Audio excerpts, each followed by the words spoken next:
The chandeliers in the Grand Hotel ballroom cast a shimmering light over the sea of tuxedos and gowns. Chase traced the rim of his whiskey glass, the ice long since melted.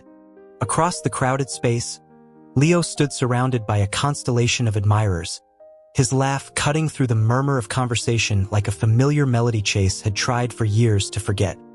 He had spent 3 years building a wall between that past and his present. 3 years since the last time he had seen Leo, since the younger man's words had carved a hollow space in his chest. "You're 5 years older than me. Can't you tell the difference between a script and real life?" Chase had left without another word, a retreat that had lasted until now, until this charity gala their agents had insisted was non-negotiable. Chase's manager, Sylvia, materialized at his elbow, her voice low. "He's heading this way. Remember, you promised." Professional and distant. The narrative is that any past tension was just creative differences, long resolved. He offered a tight smile, his fingers finding the smooth, cool stones of the obsidian bracelet on his wrist. It was a nervous habit. "Don't worry, Sil.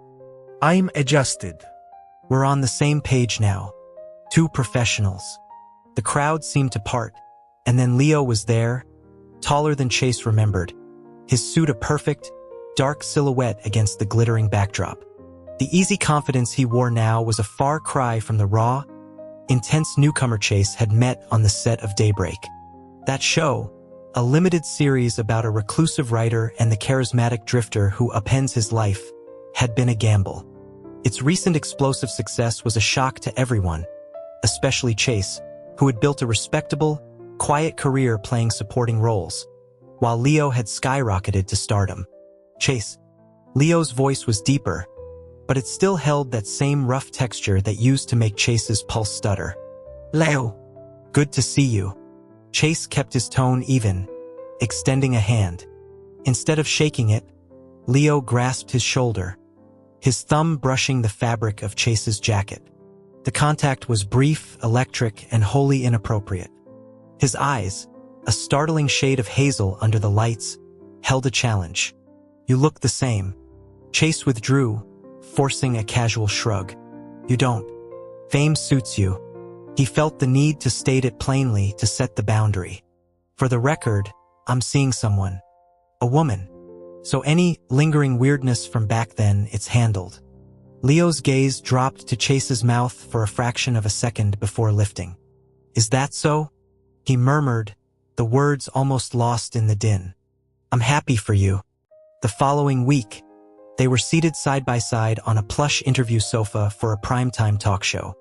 The host, a woman with a razor-sharp smile, played a supercut of Daybreak's most intense moments. Chase watched his own face fill the screen, his character's longing laid bare as he leaned in to kiss Leo's character in the rain-slicked alley. The memory was a physical weight, the phantom sensation of Leo's mouth on his, the frantic, whispered rehearsals in Leo's trailer that had blurred every line. "You two had incredible chemistry," the host gushed. Those scenes felt very real. Leo shifted on the couch, his knee brushing against Chase's. "We worked hard to make it authentic." Chase was an incredible guide. So patient. He turned his head, his expression deceptively soft. Especially during the intimacy sequences. He has this way of yielding. It made my job easier. A hot flush crept up Chase's neck. This wasn't in the pre-interview notes.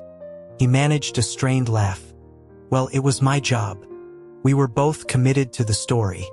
"Oh, absolutely committed," Leo agreed, his eyes never leaving Chase's. "We spent weeks living in those characters, sharing a space, figuring out the mechanics." He leaned in slightly, as if sharing a secret with the audience. "Chase even let me practice on him. Said I could get the technique right if I wasn't nervous." The studio audience erupted in a mix of gasps and cheers. Chase's mind went blank, then filled with a white noise panic. This wasn't promoting the show. This was demolition. He reached out and clamped a hand over Leo's wrist, his fingers digging in. "We should probably talk about the story," he hissed under his breath. Leo simply smiled, turning his hand to lace his fingers through Chase's for a brief, startling second before letting go. Of course, the story is why we're all here. Later, in the stark fluorescence of the green room, Chase cornered him. What was that? I thought we were presenting a united, professional front. Not whatever that was. Leo leaned against a wall, looking utterly unperturbed. I was being honest. The fans want to feel that connection was real. It helps the show. By implying we rehearsed in my trailer? Chase's voice was tight. We did. Leo's tone was infuriatingly matter-of-fact. You taught me how to kiss a man, how to hold him, how to make it look like I wanted him. You were a very thorough teacher. He pushed off the wall, closing the distance. Now the audience believes the magic. That's good for both of us. Chase saw the cold logic in it. Leo was a strategist, always had been. He was leveraging their past for present gain. The realization was a bitter pill. Chase had mistaken that relentless focus for passion once. He wouldn't make the same error again. Fine. We'll play the game, but keep it above the belt. The game, as it turned out, was a relentless series of joint appearances. A magazine shoot required them to pose in a dimly lit vintage bookstore, the air thick with the smell of old paper.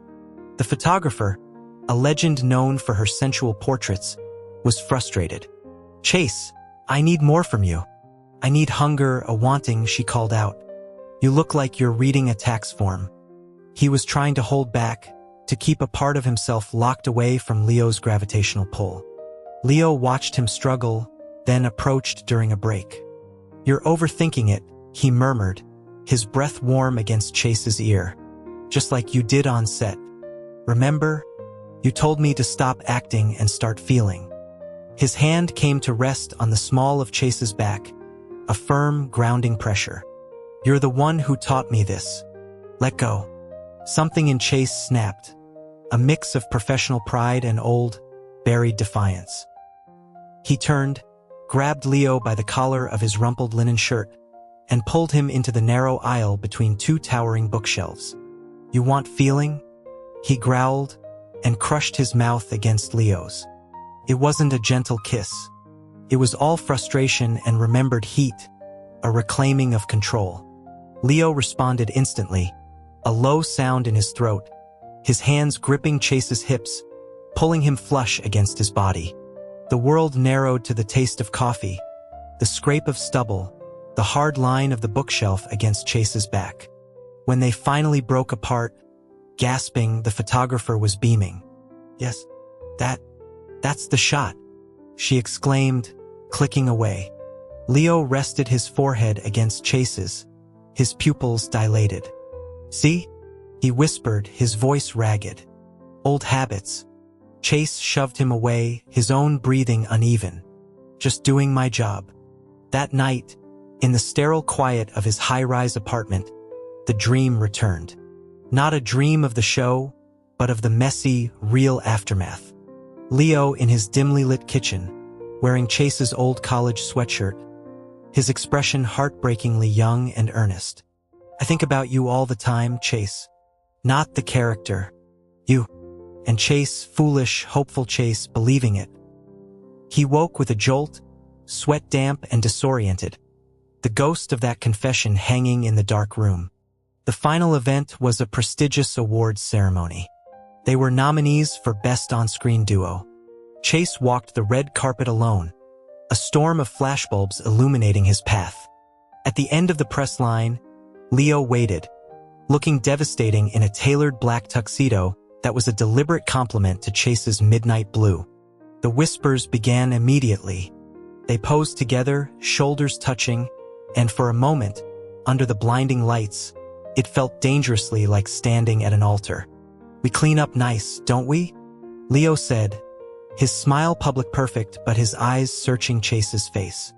Before Chase could reply, a publicist scurried over, whispering urgently in Leo's ear. His smile didn't falter, but a coldness entered his eyes. He gave a curt nod and was led away. Confused, Chase checked his phone. A new headline was trending. Leo Vance spotted with co-star, matching bracelets hint at new romance. The photo showed Leo laughing with his latest film's female lead, their wrists adorned with similar-looking leather bands. The comments were a war zone between their respective fan bases. Chase's stomach dropped. This was the clean break, the narrative shift he'd known was coming. It just hurt more than he'd anticipated. Later, backstage after they lost the award, Chase went looking for Leo. He found the door to a private lounge ajar. Leo's voice, slick and unconcerned, floated out. "Yeah, it's done its job. The buzz is insane, Chase. It was fun. A good partnership. But you know how it is, all part of the game." The words were a physical blow. Chase stumbled back, the polished floor seeming to tilt beneath him. He'd known, intellectually, that this was a business arrangement. But hearing the casual dismissal in Leo's voice made the last 3 years of healing feel like a pathetic sham. He was a prop, used and then discussed with the same tone one would use for a successful marketing campaign. He didn't confront him. He simply left, instructing Sylvia to decline all future joint engagements. The chapter was closed, burned to ash. Weeks passed. Chase threw himself into a new role, a biopic far removed from the world of Daybreak. He tried to forget the weight of a specific gaze, the texture of a certain voice. He decided to replace the obsidian bracelet, a constant reminder he no longer needed. While browsing a quiet artisan market near the coast, he ran into David Miller, the director of Daybreak. Over plates of fresh seafood at a dockside restaurant, David, fortified by local beer, grew nostalgic. That show, it was lightning in a bottle. "You too." He shook his head. "Leo was green as grass when he started. The network gave me a list of potential leads to pair him with. He picked your photo immediately. Said he only wanted to work with you." Chase's fork stilled.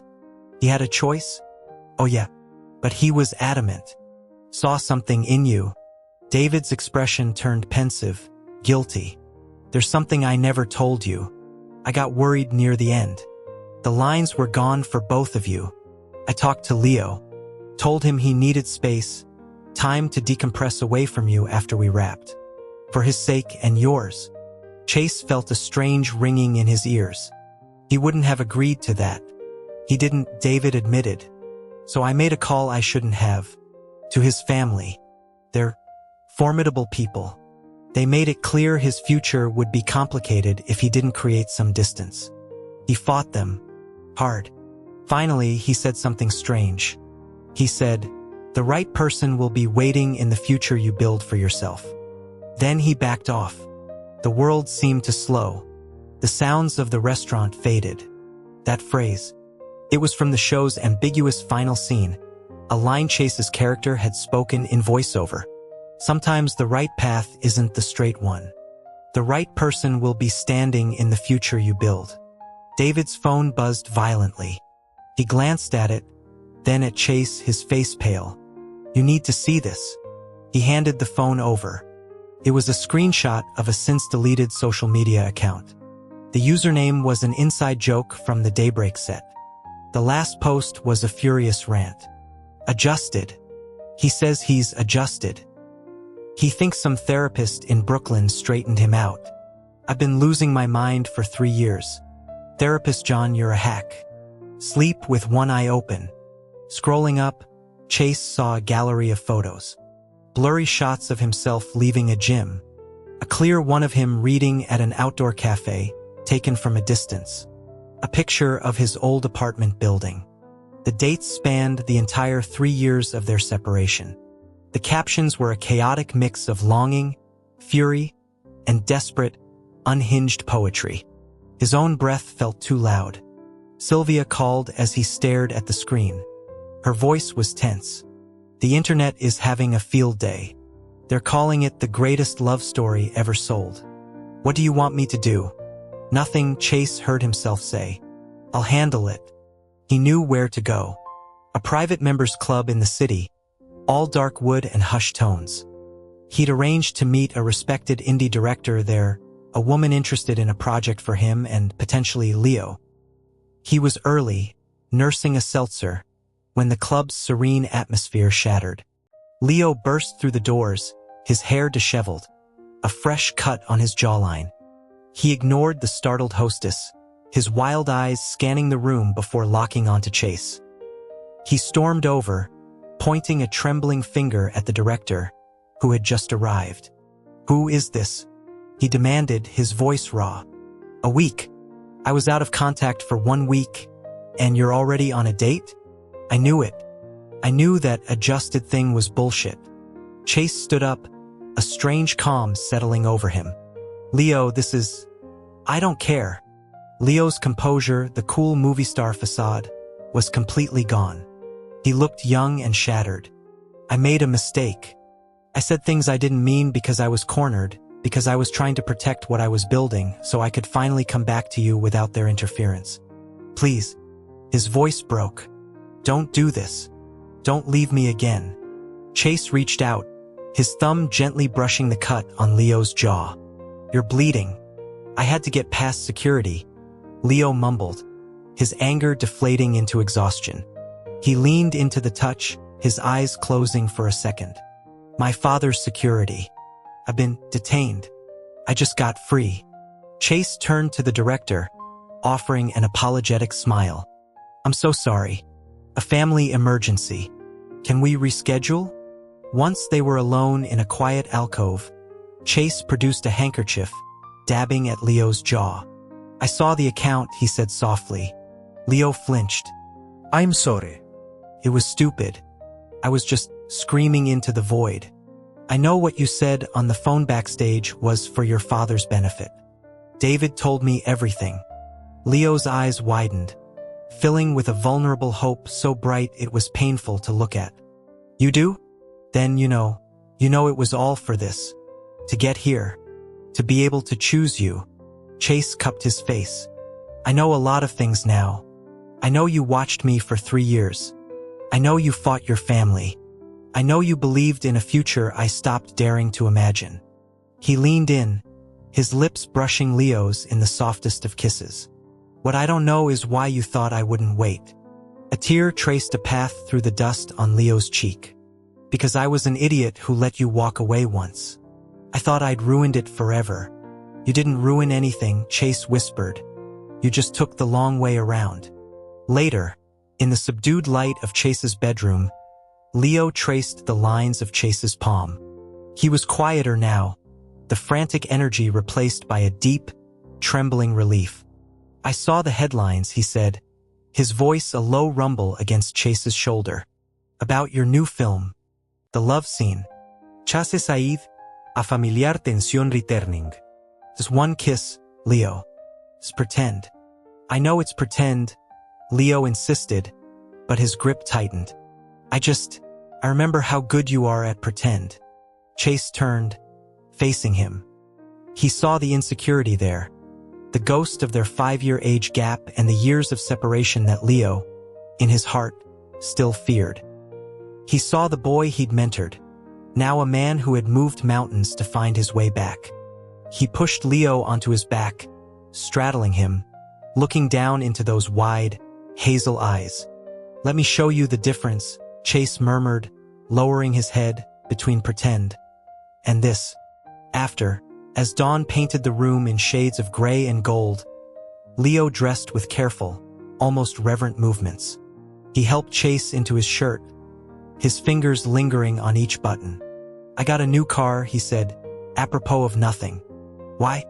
Your old one was fine. This one has more space in the back," Leo replied, his tone utterly sincere. Chase burst out laughing, shaking his head. "You're impossible." The driver for the day's press junket was, of course, Leo, wearing a baseball cap and sunglasses. As Chase got out at the studio, his co-star for the new film, a brilliant young actress, was arriving.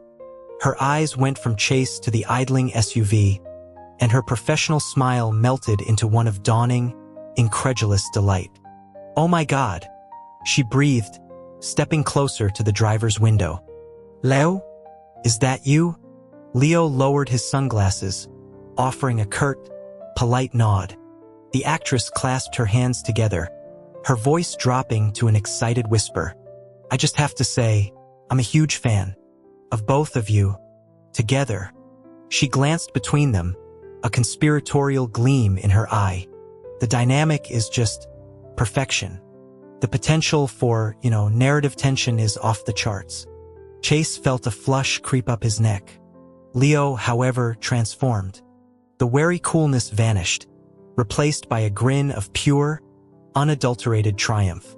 He looked at the actress as if she just handed him a winning lottery ticket. You, he declared, have exquisite taste.